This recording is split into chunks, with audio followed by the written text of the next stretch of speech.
وهاب ڕەزایی تەنیا 1 لەو ملیۆن پەنابەرەیە کە بە هیوایەکی زۆرەوە کەوتە تەکشەپۆلی پەنابەران لە سەرەتای پاییزی ساڵ 2015 بەرەو ئوروپا.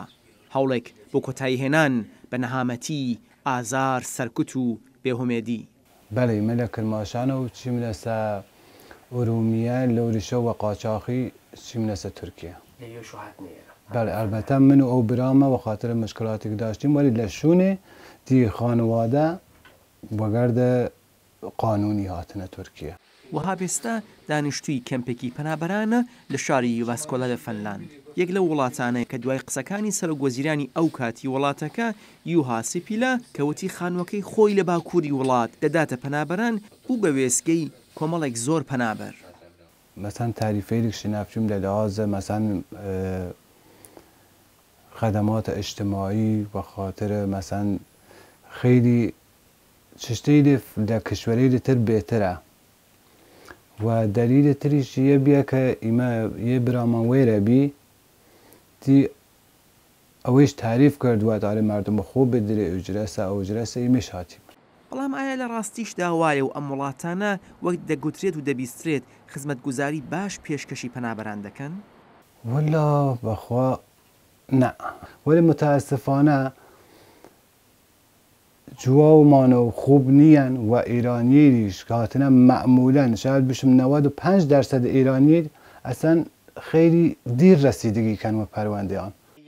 پەرویزی عەلی مورادی یەکتر لەو کوردانەی کەمپەکەیە کە دەڵێت بە پێچەوانی دروشمەکان فەنلاند وڵاتی پەنابەران نییە. بڕوا بێ من سەر لە قانونی ئەم وڵاتە دەرناکەم ئەمانە دژی پەنابەرن. کلیسایەکەی لەگەڵی کارەکەیان ناتوانێت کۆمەک بکات.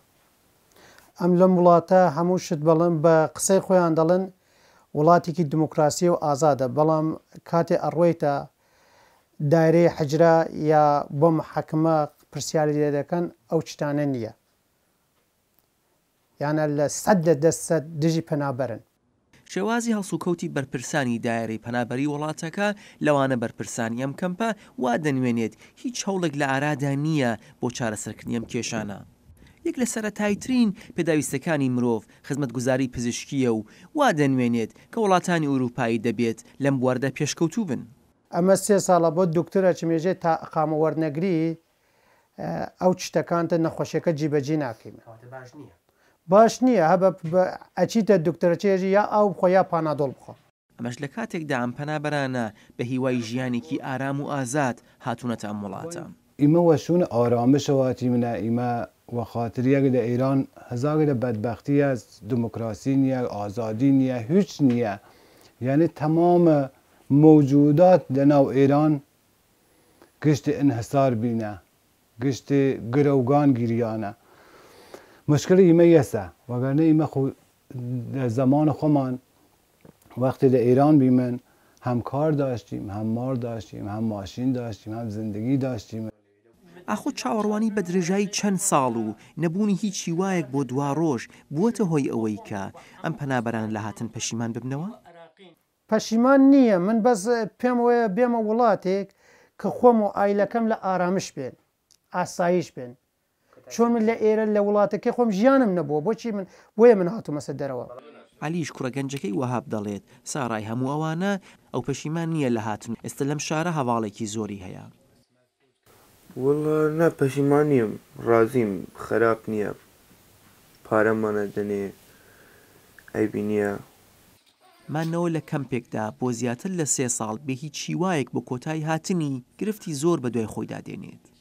این شرایطه اقرا ترکیشیدن این پروسه پناهندگیه واقعا آیا مگرد مشکلات از روحی و دچار بودن و بعد از اویش آقا 1 سال 2 سال 3 سال معلوم نیه چند تر طول بکشه، بعد از 5 سال یارو نتونه دوام نتیریدن حسابو کردن داینا گیگل اتاق. حالا بازم اگر کارت انجام بیان قبولی داشتی بشن آقا 1 سال تریش و نو اتاقیش بوسیدن لاغر توانی دی انگیزه دیدن توانی مدرسه بچی توانی بچی دشون کاری. لەگەڵ ئەوەی ڕەوایەتی ژیانی پەنابەران پڕە لە ئازار و ناهۆمێدی، بەڵام مرۆڤ بە تایبەت گەنجان و لەوانە عەلی زۆر جار دەلاقێک دەدۆزنەوە بەرەو ڕووناکی، خۆشەویستی و هیوا. سەوزە باڵە برد لە کوردە ماڵانە، زوڵفەگەت بەلاوە بکە بەم لاوە، ئەو چەوان مەستە یاکە مەستی شراوە. شاد عەلەوی لە شاری یواسکۆلا وڵاتی فەنلاند، دەنگی ئەمریکا.